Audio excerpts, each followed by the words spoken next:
Happiness, toujours au plus proche de vous. Il est 17h. C'est Anne-Claire et Yann dans 100% Lifestyle. Happiness, votre radio locale.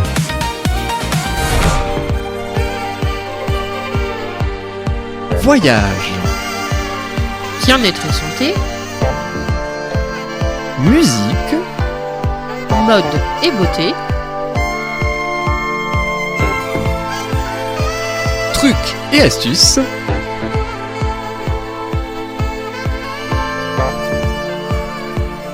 Dans 100% Lifestyle. Bonsoir les amis, bonsoir à tous. Je suis ravie de vous retrouver.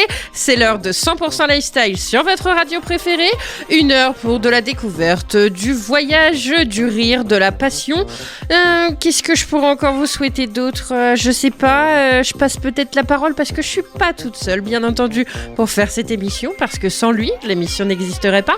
Bonsoir Yann. Bonsoir Anne-Claire, bonsoir à tous et à toutes. Sans Anne-Claire, l'émission n'existerait pas non plus, sans la minute soignante, mode et beauté, trucs et astuces. Et puis le coucou aux auditeurs aussi. Je sais même plus, la semaine dernière, je crois qu'on avait donné un nom, je ne sais. Le coucou c'est vous. Voilà. Coucou c'est vous, exactement. Et dis donc que de bienveillance et de gentillesse entre nous pour annoncer ce début d'émission. Oh t'inquiète, ça va pas durer, dans une heure on va se flinguer avec la dernière chronique de l'émission. Ça commençait déjà à me manquer.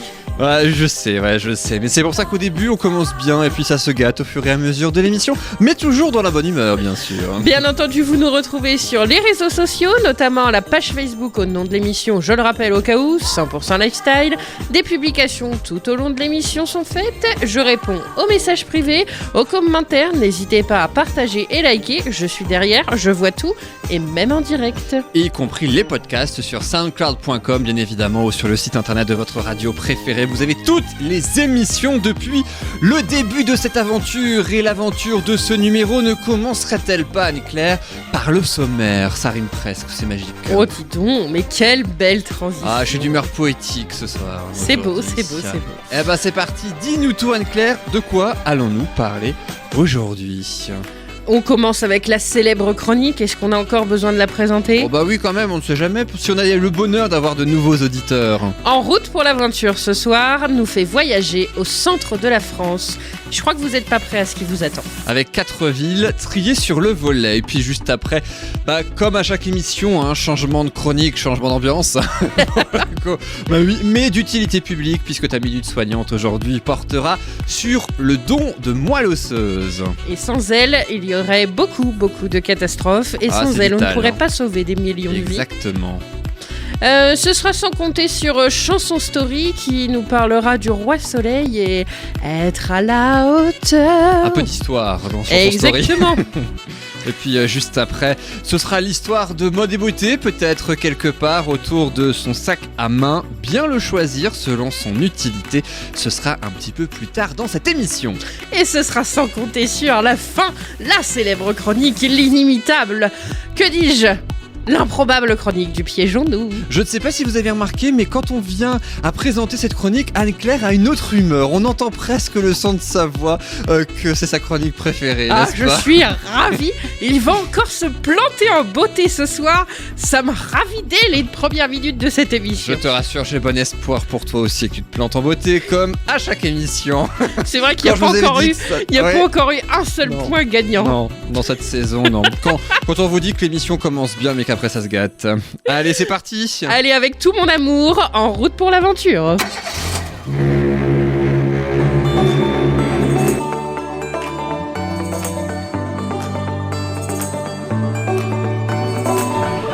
Et ce soir, voyage au centre de la France, dans 4 villes, tu le disais, triées sur le volet.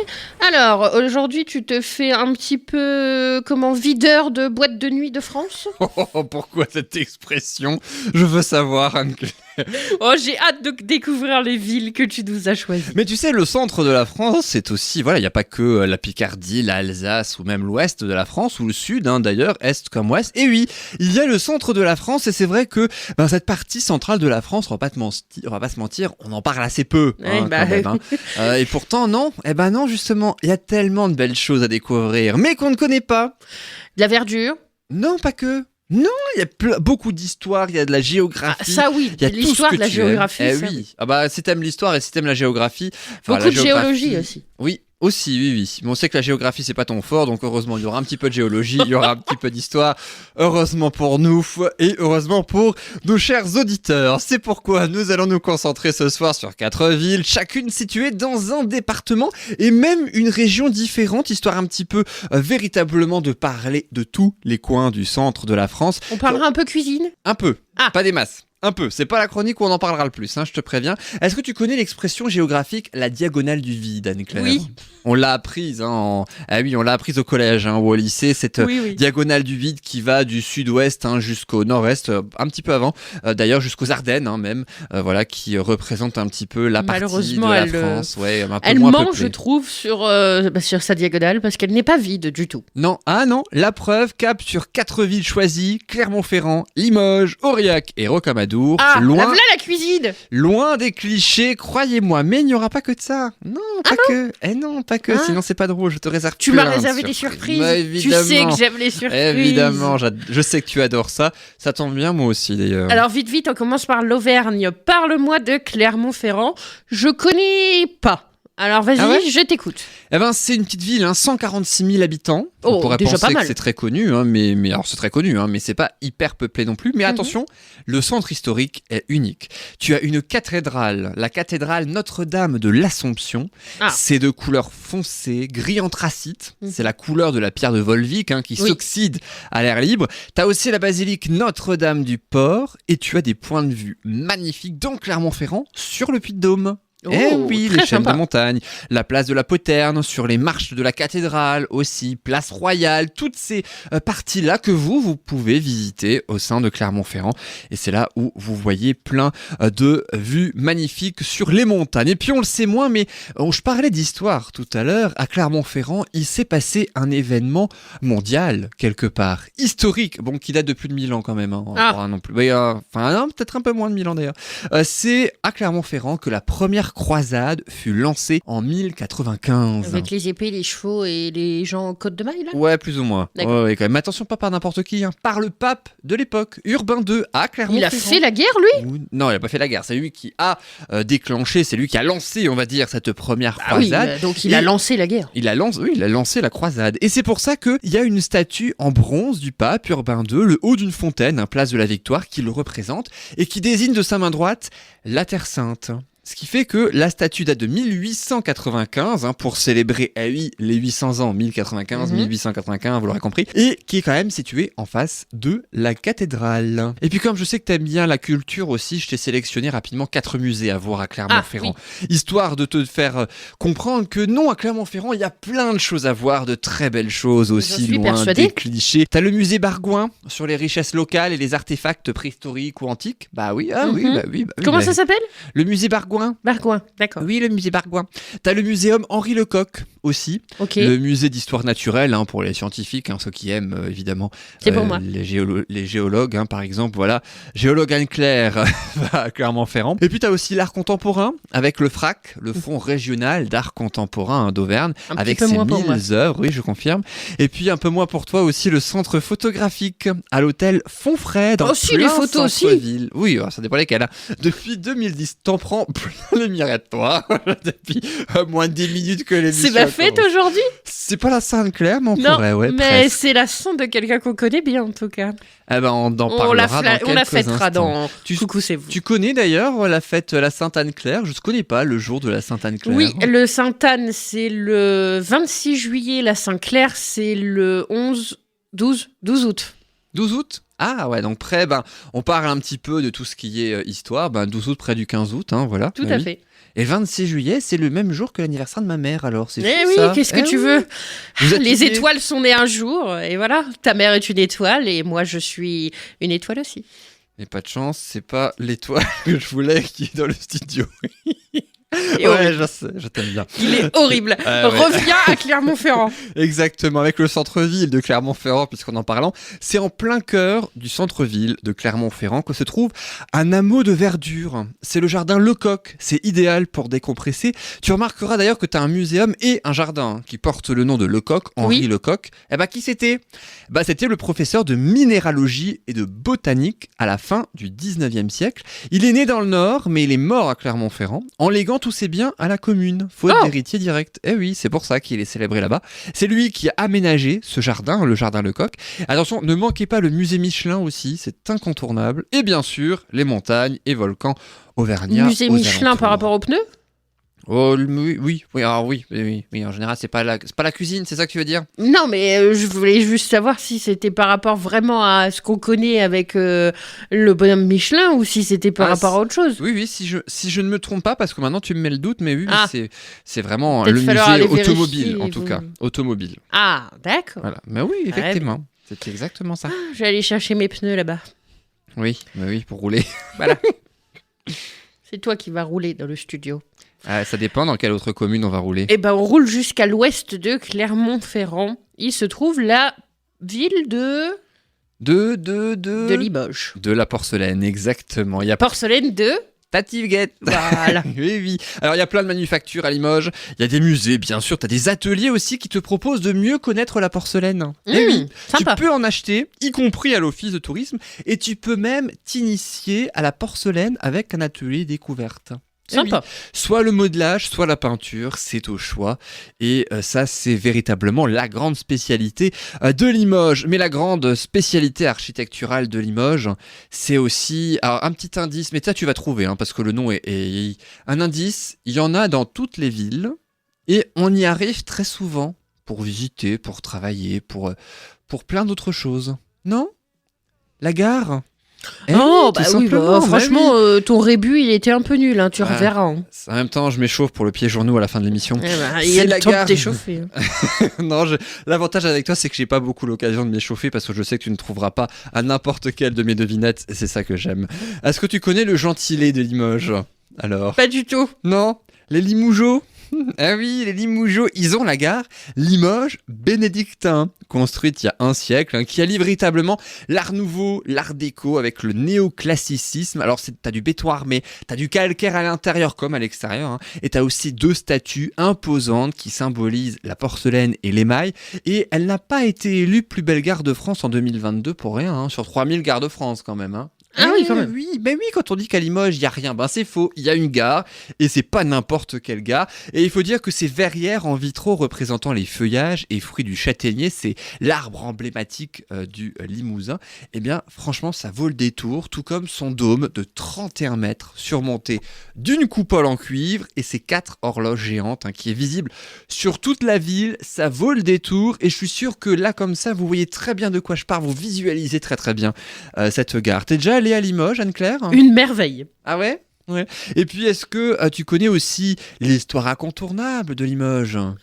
Non, je te laisse nous la conter. Parce que t'as Richard Cœur de Lion qui est passé, t'as une route qui est dédiée, Cœur de Lion, c'est du fromage. Richard Cœur de Lion, mais il n'y a pas que ça.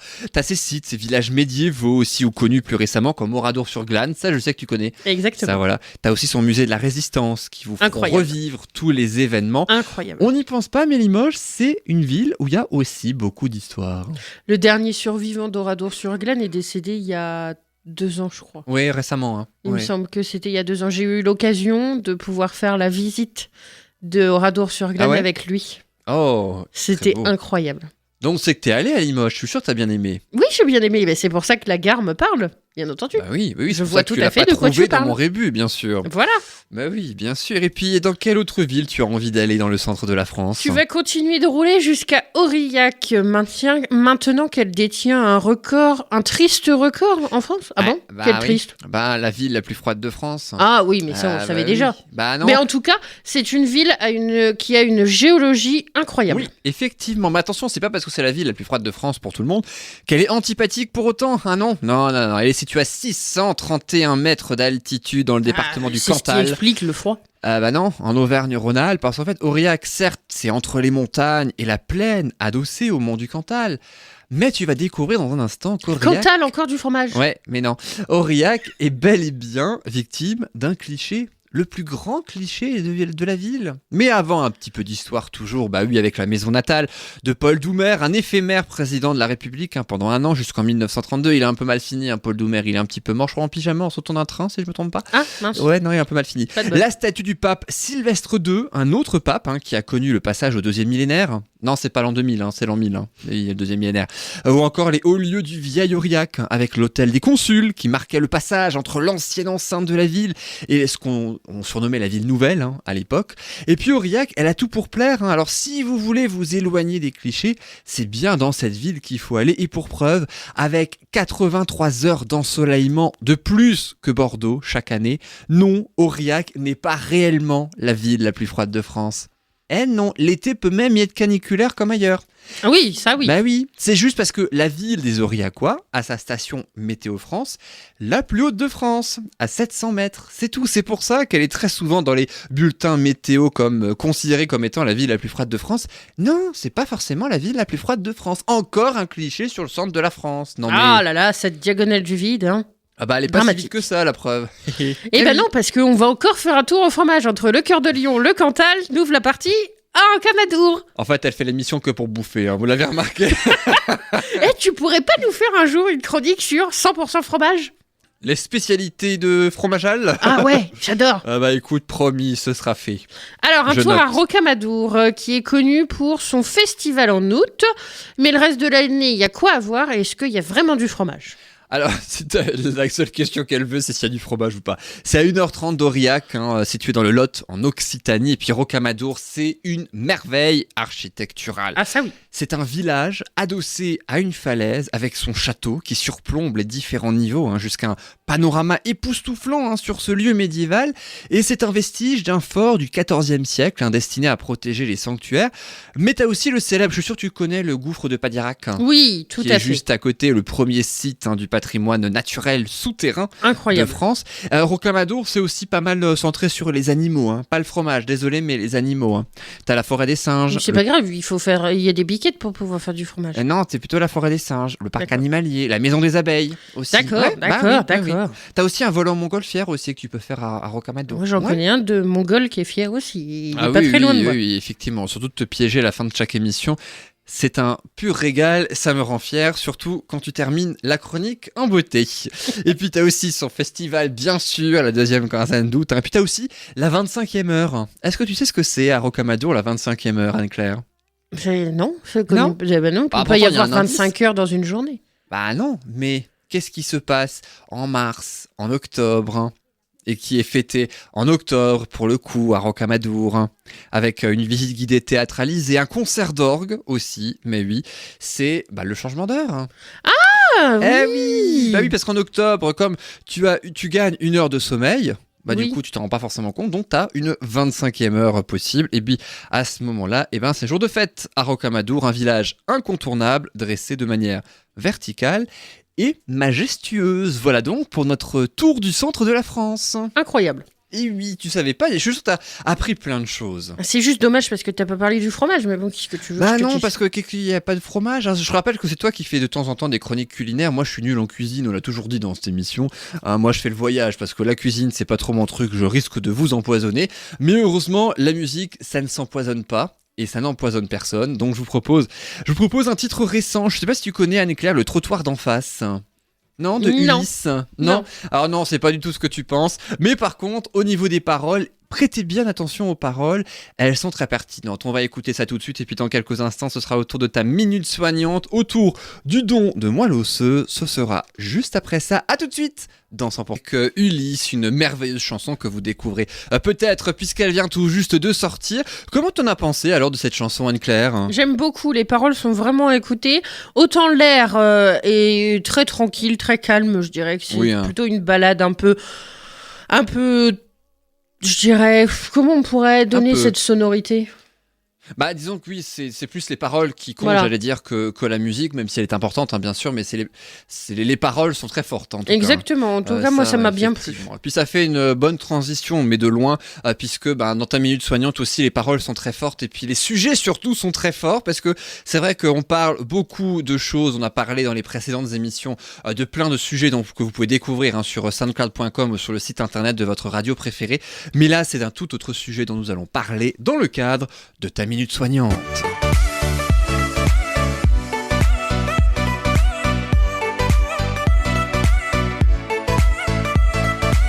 Mais quel peut bien être ce sujet ? Eh bien aujourd'hui on parle du don de moelle osseuse. Eh oui. Mais alors qu'est-ce que c'est la moelle osseuse, dis-moi ? Parce qu'avant de parler du don de la moelle osseuse, autant situer la moelle osseuse dans le corps. C'est mieux. Ah bah oui. D'après toi, c'est où ? Dans le corps, figure-toi. Bravo. Oui. Toutes mes félicitations, c'est déjà pas mal. Hein. C'est une bonne réponse au moins. Tout d'abord, elle est indispensable au fonctionnement du corps humain, car elle produit des cellules souches hématopoïétiques. Attention, mot au Scrabble qui compte. Centuple là. Voilà. Avec hémato qui veut dire 100, ça je sais. Bravo. Ça je sais. Ce sont les cellules à l'origine de nos cellules sanguines, telles que les globules rouges qui transportent l'oxygène, les globules blancs qui luttent contre les infections et les plaquettes qui permettent de stopper un saignement. Mais alors où elle se trouve, celle de la moelle osseuse ? À part dans le corps évidemment. Elle est présente dans tous nos os, mais en particulier dans les os plats. Qu'est-ce qu'un os plat ? Bonne question. Bravo. Mon Dieu, il me déçoit à chaque Ah bah il y a chronique. tout à apprendre, hein, parce Voilà. que l'anatomie et moi ça fait 36. Donc... Donc dans les os plats, notamment celui du bassin. Attention, il n'y a pas de moelle osseuse dans la colonne vertébrale. Il s'agit de la moelle épinière qui appartient au système nerveux. Faut surtout pas confondre. Si on vous propose de vous prélever de la moelle épinière, sachez que vous mourrez. Ah oui, donc en fait on a 2 moelles dans le corps, c'est ça, mais il faut pas confondre. Voilà. D'accord, c'est bon à savoir, effectivement. Est-ce qu'il y a une prévalence en France ou je sais pas ? Environ 2000 malades ont besoin d'une greffe chaque année dans notre pays pour faire face à des leucémies aiguës ou chroniques ou combattre des maladies métaboliques ou génétiques, telles que le déficit immunitaire ou la drépanocytose ou encore contrôler des aplasies médulaires. Je m'explique, c'est une destruction des cellules sanguines par le système immunitaire. Et la drépanocytose, qu'est-ce que c'est ? C'est une maladie aussi sanguine, je crois que c'est la destruction... C'est la destruction des globules rouges. D'accord, ah oui. Il me semble que c'est Et ça. j'imagine qu'il y a aussi, alors je sais pas si on peut appeler ça maladie ou une pathologie, je ne sais pas, pour la destruction des globules blancs, c'est ça ou... Oui, tout à fait, bien C'est ça, sûr. hein, voilà. Il y en a aussi. Et donc on sait que voilà, on parle du don de moelle osseuse, qui dit don dit donneur, mais alors comment trouver un donneur ? Eh bien, chaque année, les équipes ont besoin de 20 000 nouveaux donneurs pour offrir Ah oui quand même. plus de chances de greffe à tous les malades, car la compatibilité doit être la plus parfaite possible. Nous avons tous notre propre carte d'identité biologique, appelée système HLA. Human Leukocyte Antigène, qui varie en fonction de l'histoire génétique de sa famille et des origines sur plusieurs générations. C'est ce que je vous dis et je vous le répète depuis le début. Nous sommes tous uniques et même là encore, notre carte d'identité biologique le prouve. Alors n'oubliez pas, vous êtes vous et uniquement vous. Il n'y en aura pas deux comme vous. Trouver un donneur pour un malade n'est pas évident. En premier lieu, les médecins vont demander aux frères et sœurs du patient, mais 3 patients sur 4 n'ont pas de donneur compatible familial. C'est alors que les médecins se tournent vers le registre national des donneurs volontaires de moelle osseuse pour trouver la personne offrant la meilleure compatibilité biologique avec le malade. N'oubliez pas, c'est selon votre carte d'identité biologique. Alors tu parles de donneurs, j'imagine qu'il y a un registre, c'est ça, qui répertorie l'ensemble des donneurs possibles. Exactement. C'est un fichier qui rassemble tous les donneurs volontaires. Il est géré par l'Agence de la biomédecine et membre d'un réseau international composé de 73 registres. Cette mise en corrélation permet l'accès à une base de données d'environ 41 millions de donneurs volontaires. Tu te rends compte un peu ? Ouais, 41 millions, c'est presque 2/3 de la France, hein, des Français. Hein. C'est ça. Ce registre doit être le plus riche possible en termes de diversité de profils génétiques pour offrir plus de chances de guérison à tous. Car chacun, nous avons notre propre carte d'identité biologique. Plus il y a de donneurs, plus il y a de chances de compatibilité. Dans les 73 registres et les 41 millions de donneurs volontaires, c'est l'ensemble du réseau international, hein, je précise. Oui, j'allais justement te poser la question pour effectivement... c'est le monde entier. Effectivement, pour préciser, hein, puisque c'est une précision importante, même si c'est un registre plus international que national, du coup. Bah, nous, on a notre registre national, mais au total, il y a 73 autres registres pour tout le monde qui regroupent 41 millions de donneurs volontaires. Ça fait pas beaucoup quand tu comptes sur le monde entier. Oui, sur le nombre de milliards, les 8 milliards que nous sommes, C'est ça. d'autant que Il y a de encore plus du en plus boulot. de malades, Allez, Yann, une Eh petite oui. inscription. Alors justement, si je veux devenir donneur, je fais comment? Il faut avoir entre 18 et 35 ans. Ah oui, Ça va, ça j'oubliais que tu avais 73. Dans la tête, oui. Au moment de l'inscription, mais on peut rester inscrit et faire un don jusqu'à 60 ans. Il faut être en parfaite santé, quelques questions à remplir au moment de l'inscription, puis se soumettre à un prélèvement sanguin ou salivaire pour établir la carte d'identité biologique. Ne regarde pas, sont des livres jamais lus. Moi j'ai vu au fond de toi un vieux roman qui m'a plu. N'était pas parfait peut-être, mais tout est à l'imparfait maintenant. Tu es de ceux qu'on regrette, parfois génial, parfois gênant. Et demain, je referai le chemin, mais pas juste à côté des tiens. S'il n'y a que du cœur qu'on voit bien. Alors dis-nous tout, Anne-Claire, est-ce que y a un profil de donneur idéal pour le don de moelle osseuse? Tout à fait, il faut être jeune pour l'intérêt du malade et sauver un maximum de vies.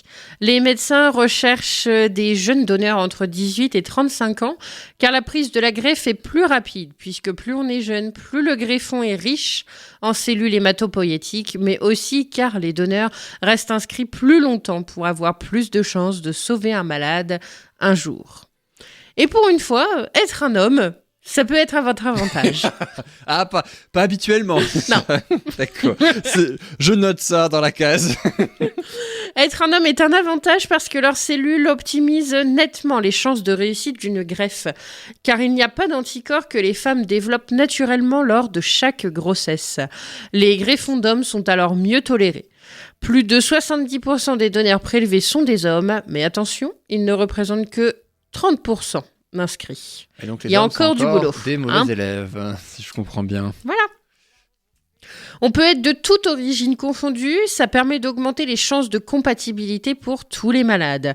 La greffe ne peut être réalisée que si le donneur et le receveur partagent la même carte d'identité biologique. C'est une combinaison génétique héritée de sa famille sur plusieurs générations. C'est une concordance rare à trouver. La diversité de tous les profils est donc essentielle parmi les donneurs inscrits sur le registre pour améliorer les chances de trouver un donneur pour chaque malade. Mais alors dis-nous tout, Anne-Claire, comment se passe un don? Alors, il y a deux possibilités.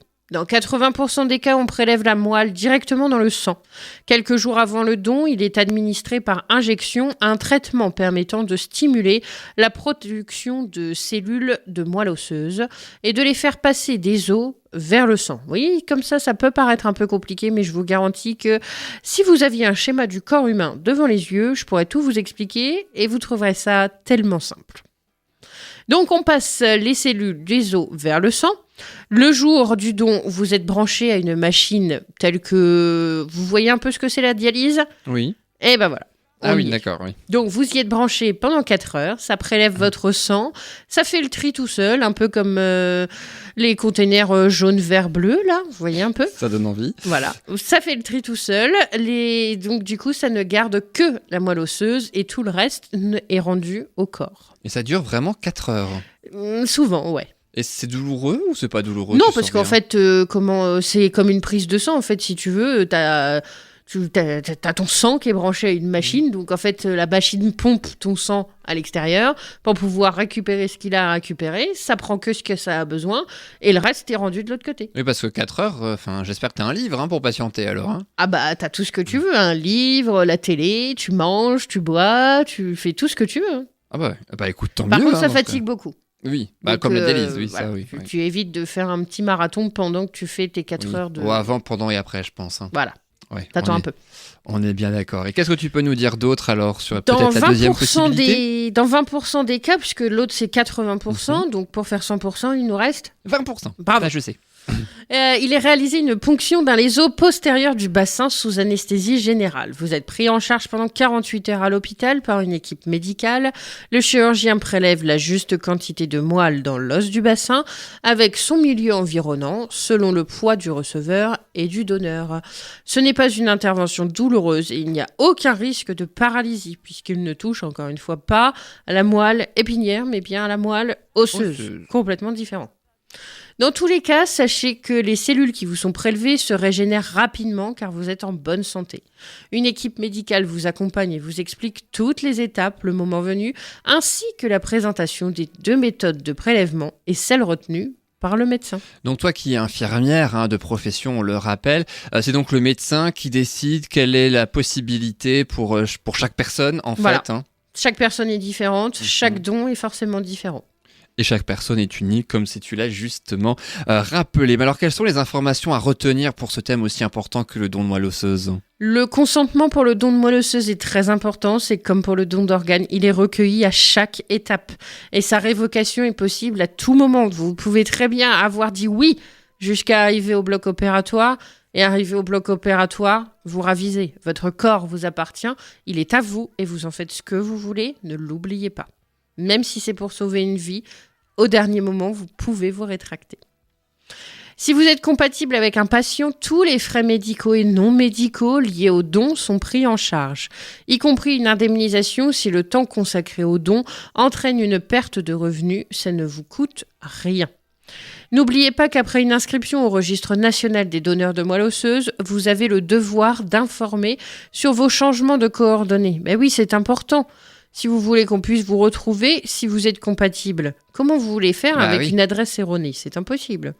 Bien entendu, vous les prévenez aussi sur votre état de santé. Si entre deux, on vous a diagnostiqué une maladie, vous retournez sur votre profil et vous renseignez les informations nécessaires. Sur quel site internet alors ? Dondemoelleosseuse.fr. Vous avez Tout un simplement. espace dédié avec, tu sais, en haut sur la droite, il y a un petit bonhomme à cliquer. C'est ton espace et tu te connectes avec ton identifiant, ton mot de passe et de là-dedans, tu retrouves tout ton dossier avec les anciennes adresses, l'adresse actuelle.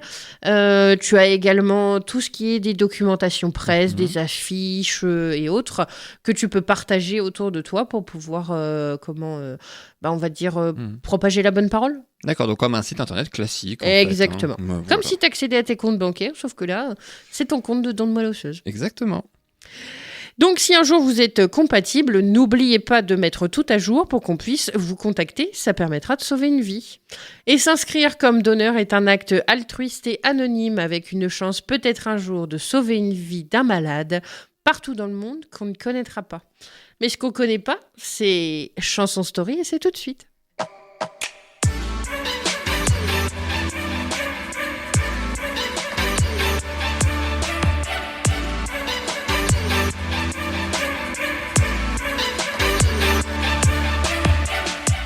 Et Chanson Story ce soir nous parle de la comédie musicale Le Roi Soleil avec la chanson Même un petit peu plus. 2005, issu de la comédie musicale Le Roi Soleil, bien sûr, sorti en 2005, je le disais, avec Emmanuel Moire encore et toujours aujourd'hui, on en parlait dans un instant, Louis XIV. Le musical raconte la vie en ultra condensé des 72 ans de règne et 78 ans d'existence de Louis XIV. À noter que dans la première version, Christophe Maé jouait le rôle de Monsieur, le frère du roi. Il y a bien d'autres personnages, dont certains qui n'ont jamais existé dans cette comédie musicale.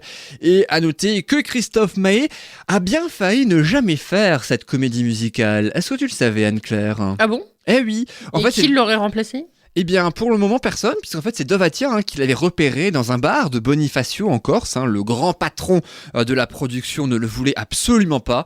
Atia, lui, par contre, on lui avait demandé de virer Christophe Maé quand même, parce qu'il ne voulait absolument pas. Lui, Atia, Dovatia, il y croit énormément. Il trouve en sa voix que ça peut faire la différence. Et lorsqu'il ne fait plus partie du projet, le patron s'est rendu compte de la présence de l'artiste le soir de la première. Et oui, il n'avait pas suivi entre-temps Il avait fait une totale confiance à Dovatia. Il s'est simplement, le soir de la première, rendu compte que celui qui ne voulait pas, à savoir Christophe Maé, il figurait bien au casting. En même temps.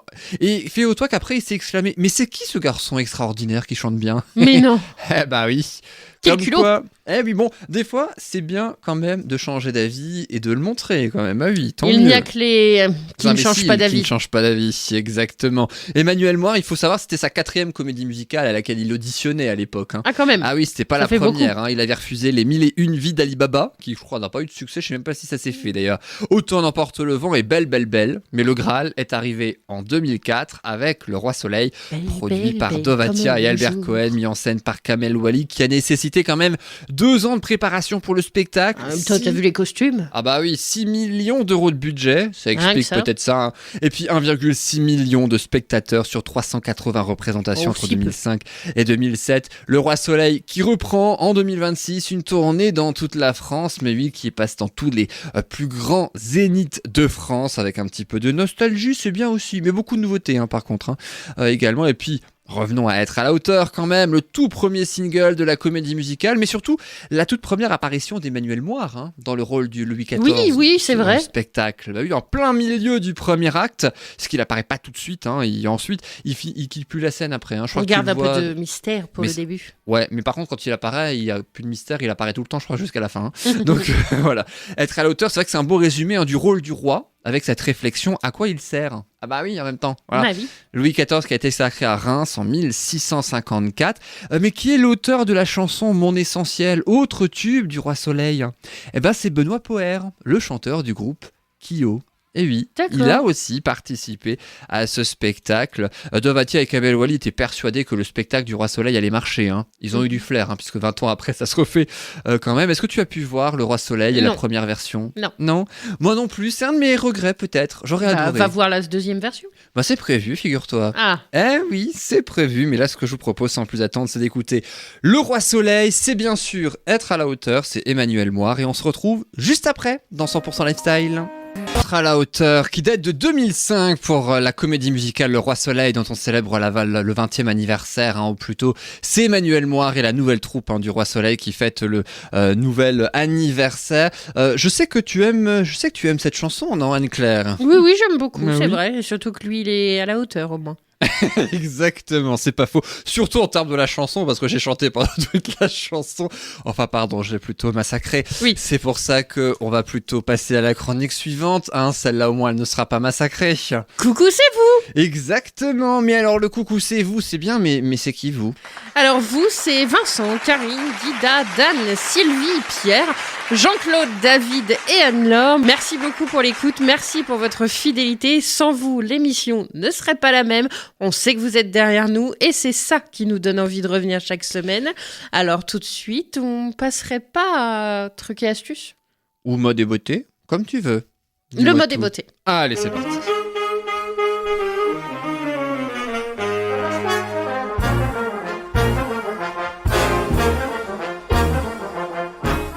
Alors moi je veux bien un truc et astuce sur le sac à main, mais je pense que bien choisir son sac à main selon son utilité, ça ressemble plus à mode et beauté. Et ça peut ressembler à un truc et astuce aussi, puisqu'il y a de l'utile. C'est vrai. Donc c'est vrai. Rappelle-moi, c'est qui a rédigé cette chronique pour avoir confondu les deux? C'est toi. Non, alors mode et beauté, c'est jamais moi. Truc et astuce, j'en parle même pas. C'est pour ça que c'est toi qui l'as fait. Tu parles aujourd'hui du sac à main. Aujourd'hui, on ouvre le dressing du quotidien pour parler d'un accessoire aussi esthétique que stratégique, le sac à main. Ce fidèle compagnon qu'on traîne parfois du matin au soir a un vrai rôle à jouer dans notre style, mais aussi dans notre organisation. Alors, comment bien le choisir? Quels sont les indispensables à vérifier avant de craquer? On voit tout ça ensemble, que tu sois fashionista, affirmé, amateur d'accessoires pratiques ou simple curieux en quête de bons conseils. Et alors, tant qu'à faire, autant passer au premier conseil tout de suite. La taille, bah oui, première boussole du choix, j'imagine. Et oui, la taille compte. Avant même de penser au look, demande-toi qu'est-ce que je vais mettre dedans. Pour une journée classique, un format moyen avec quelques poches, c'est l'idéal. Pour une soirée ou un événement, une pochette ou un mini-sac fera largement l'affaire. Et si tu es de celles et ceux qui trimballent leur vie entière, opte pour un cabas ou un sac seau XXL. C'est chic et c'est pratique. Oui, donc en fait, c'est plutôt le dernier sac à main qu'utilise Mary Poppins alors, avec Oui. tout ce qu'elle met dedans. Hein. Voilà. Et moi, j'utilise quoi comme sac à main? Toi, tu utilises... Oh, pas le grand, toi. Moi, pas le grand. Non. Je trimballe pas toute ma vie. Alors si, mais après, tu sais, moi, j'ai pas la notion des quantités, donc pour moi, alors la pochette, non. Le format moyen, non. Voilà. Mais le grand moyen, toi, c'est... Eh ben, moi, c'est le sac XXL. Hein. Ah, C'est carrément. que j'ai que des sacs XXL. Remarque, tu vas me dire, moi aussi, j'ai des sacs XXL, sauf que moi, c'est pas les sacs à main, c'est mes sacs tout court. Et ben moi, mon sac à main est un sac XXL. Tu retrouves tout dedans. Exactement, mais c'est bien pratique. Quand t'as besoin de quelque chose que tu utilises certes une fois par an, mais que t'as besoin pile poil à ce moment-là, eh ben tu l'as dans le sac. Même si tu le trimbales toute l'année et que tu l'utilises qu'une fois, il aura au moins son utilité une fois. J'en ai déjà sauvé des vies avec ce sac à Oh, main. tu m'étonnes. Et puis, j'imagine qu'on ne plaisante pas. Attention dans le sac à main avec sa praticité, surtout quand tu te remportes toute ta maison, quoi. Un sac à main, ça se choisit. Un beau sac, oui. Un sac pratique, c'est mieux.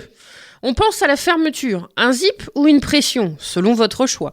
Les rangements intérieurs, la bandoulière ajustable, voire amovible, ton sac doit te simplifier la vie et pas te donner envie de tout jeter par terre pour retrouver tes clés. Oui, Ah ça oui, me fait non. penser à une personne qui retournait son sac à main par terre sur le tapis de voiture pour retrouver les clés pour rentrer chez elle. D'accord, bah la personne se reconnaîtra, mais moi je me reconnais pas perso, j'ai pas de sac à main, donc c'est juste pas possible. Par contre, je sais que le sac à main, alors t'as tout ce qui est la forme, t'as le fond, et évidemment, t'as aussi le style. J'imagine que tout ce qui est style, mais aussi couleur, alors là, on peut s'en donner à cœur joie. Si tu veux un sac passe-partout, tu choisiras le noir, le camel, le marine ou le beige. Ce sont des valeurs sûres qui iront avec toutes tes tenues au quotidien sans avoir vraiment besoin de chercher à toujours assortir. Même le bleu marine? Oui. Ah d'accord, bah tu vois, le noir oui, mais alors tu vois, le bleu marine peut-être un peu moins. Mais J'aurais pas eu si, ce souviens-toi, j'en ai un de sac bleu marine à grande anse. Oui, non, mais bien sûr, mais Voilà. après, j'aurais pas dit que ça allait avec tout. C'est Ah ça bah que je veux si, dire. je le traîne partout tout le temps. Mais si tu veux oser un peu plus, une couleur vive, un imprimé animalier ou une matière originale peut transformer une tenue basique en un look affirmé. Et qu'est-ce que tu te dirais à ce moment-là alors? C'est feel good. De nuit, puisque je crois qu'on a chanté en playback, toi comme moi, sur cette chanson. Tu sais qu'elle va sortir son nouvel album? Ah ouais? Oui, elle va sortir son nouvel album là dans tout bientôt. Elle nous a sorti un nouveau single, un nouvel opus là, qu'il faut qu'on passe dans la prochaine émission. Ah bah écoute, avec grand plaisir, c'est noté. Le rendez-vous est pris aussi pour bien choisir la matière de son sac à main, parce que je suis certain que ça change tout, ça. Quand il pleut, c'est pas pratique, hein, si t'as pas la C'est bonne ça. matière. hein.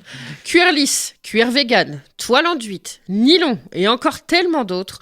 Tout dépend de ton usage et de tes convictions. Mais retiens ça, un sac de qualité, ça se voit et ça se sent. Prends le temps de checker les coutures, la solidité des anses, la tenue du sac à vide. Un bon sac, c'est un bon investissement qui te suivra sur plusieurs années. Ah oui, ça je confirme. Alors ce qui peut suivre selon les bonnes années, c'est son prix, s'il est bon. Il ne s'agit pas d'acheter le sac le plus cher. Inutile de prendre celui dans la boutique qui raflera toutes les mises. Les sacs de luxe, c'est pas forcément le bon plan, quoi. Non, il s'agit de prendre celui le plus adapté à toi. C'est pour ça qu'il existe plusieurs types de sacs. Un nombre infini. Voilà. Un sac bien choisi, c'est celui qui va avec ton style de vie, ta silhouette, ton budget et qui te donne le sourire quand tu le portes. Et n'oublie jamais que tu sois une femme, un homme, jeune, senior, que tu portes un sac pour la mode, pour le pratique ou les deux, ce qui compte, c'est que ce sac te corresponde à toi. Peu importe la taille, ton style, ta morphologie, ta couleur de peau ou encore ton genre, le bon accessoire, c'est celui qui fait te sentir bien, confiant et toi-même. Alors porte ton sac et ta personnalité avec fierté et on se retrouve très vite pour une prochaine chronique. D'ici là, n'oublie pas, la mode, c'est pas une question de normes, c'est une question d'attitude. Un titre récent, Anne-Claire, je sais que tu aimes bien, toi. Oui, j'adore, je suis trop fan. Alors, on va voir si on est des supernovas dans la prochaine chronique. Comment s'appelle-t-elle? Ouais, mais c'est pas toi la supernova. Hein. Ah, c'est pas toi Allez, non en plus, hein. route pour le piège en nous. Une minute chacun pour se poser, pour répondre à la question de l'autre, pardon, ça commence déjà mal. Le but de pas l'aider, le but qu'il se plante en beauté pour toujours vous faire sourire et vous faire rire à la maison. Et c'est lui qui commence ce soir. Comment être ridicule en une minute, dont notamment cette question: pour quelle raison le groupe de heavy metal Metallica est-il entré dans le Guinness Book des records en 2015? Qu'est-ce que tu veux que j'en sache? Bah en même temps t'as dit faut pas céder, faut pas qu'on trouve. Bah là je sais que t'écoutes pas du heavy Un metal. solo de donc, guitare? Non. Parce qu'ils ont hurlé le plus fort dans le micro. Non. Heureusement d'ailleurs. Un solo tout court justement. Non plus. Parce qu'ils ont été sur scène pendant X heures. Non plus. Parce qu'ils ont été sur scène pendant moins de 30 secondes. Alors, je suis pas sûr que ce record-là, ce soit vraiment très flatteur. Heureusement, non, pas Metallica en tout cas. Oui, je vois que un record par rapport à une chanson, un truc. La chanson la plus longue de métal. Non, c'est pas bête, mais non. C'est pas parce qu'ils sont restés le plus longtemps sur scène. Non plus, non. Okay. Parce qu'ils sont nombreux sur scène. Non plus. Parce qu'ils utilisent des instruments qu'on connaît pas. Non plus. Parce qu'ils ont des tenues excentriques. Non plus. Enfin si, mais c'est pas la bonne réponse. Ok. T'es feiné. T'es pas loin. Bah là. Mais au moins t'as proposé. J'avoue que j'aime beaucoup. Non, en fait, c'est le seul groupe où ils ont joué sur les 7 continents la même année. Ah, oui. Et sans s'en apercevoir en plus, en 2013, ils ont fait Danemark, USA, Chine, Afrique du Sud, Australie, Colombie et même l'Antarctique sous une bâche géante pour les gagnants internationaux d'un concours. C'était un défi technique et musical réalisé sur la base scientifique argentine de Carlini. T'as les musiciens, les fans et même l'équipement qui ont été déposés sur les lieux par hélicoptère. J'aurais bien voulu voir ça. Incroyable, mais Hélas, effectivement, oui, j'aurais pas pu trouver, mais j'ai été forte de propositions. Exactement, et ça, je le loue, je ne suis pas certain que je le sois également pour ta question qui arrive. De quel arbre provient le Ugly ? Oula, le Ugly, un arbre connu ? Si tu veux. Moi je dis ça tombe bien, on est en retard, on donne la bonne réponse tout de suite alors. Non, le Ugly, tu cherches. Le Ugly, le châtaignier, le châtaignier, ça fait des Ugly. Bravo. Bah oui, c'est bien connu en même temps, faut bien que j'ai un point un jour ou l'autre. Ça fait des toits. Ça fait des débiles, oui, ça oui, je confirme. Le Ugly. Le Uglier. Un Uglier, oui, si tu veux. Un meuglier, c'est un mix entre l'Ugly et la vache. Voilà, un meuglier, ça veut dire qu'il y a des vaches qui quoi. poussent au bout des branches. Exactement, voilà, c'est bien, on est inventif. Quelle horreur. Dans cette émission. Heureusement que c'est la fin de l'émission. Non, là, il y a même rien qui me vient, tu vois, je peux même pas être source de Tu connais pas le Ugly ? Non. Vraiment ? Non. C'est dramatique. Oh. T'auras rien. Crois-moi que je vais bien dormir ce soir. C'est vraiment ? Ouais, non, vraiment. Y a rien vraiment du tout qui vient. Non, rien, que Donc dalle. on laisse pas passer la minute. À part le temps là qui défile. Bon. Eh bien écoute, il s'agit d'un fruit de la famille des agrumes provenant du tangelo de Jamaïque. Le nom de ce fruit veut dire moche en anglais. Et cela vient du fait que lorsqu'il a fallu exporter le fruit, pour expliquer à quoi ça ressemblait, ils l'ont décrit comme moche, donc ugly en anglais. Et je vais trouver ça, bien sûr. Voilà. Bah oui, évidemment. Et sache que c'est un fruit riche en vitamine C, antioxydants et flavonoïdes. Ah, bon appétit si vous êtes à table. Merci beaucoup Anne-Claire pour ce final en beauté. Oh mais ça a déjà retenti. Bah oui, c'est déjà fini. Bah oui, ça fait déjà 1 heure. Bon bah écoutez, on vous retrouve la semaine prochaine. Merci d'avoir passé ces 1 heure de découverte, de bonne humeur et de rigolade avec nous. Nous en tout cas, on a passé un excellent moment. On se retrouve où encore ? On se retrouve bien évidemment en podcast, soit sur soundcloud.com, soit sur le site internet de votre radio préférée. Et il y a aussi bien sûr la page Facebook 100% Lifestyle que tu alimentes. Exactement, d'ici là, on vous fait des bisous, prenez soin de vous et prenez soin des autres. À la semaine prochaine Yann. À la semaine prochaine avec grand plaisir, belle journée à tous. Des bisous tout le monde.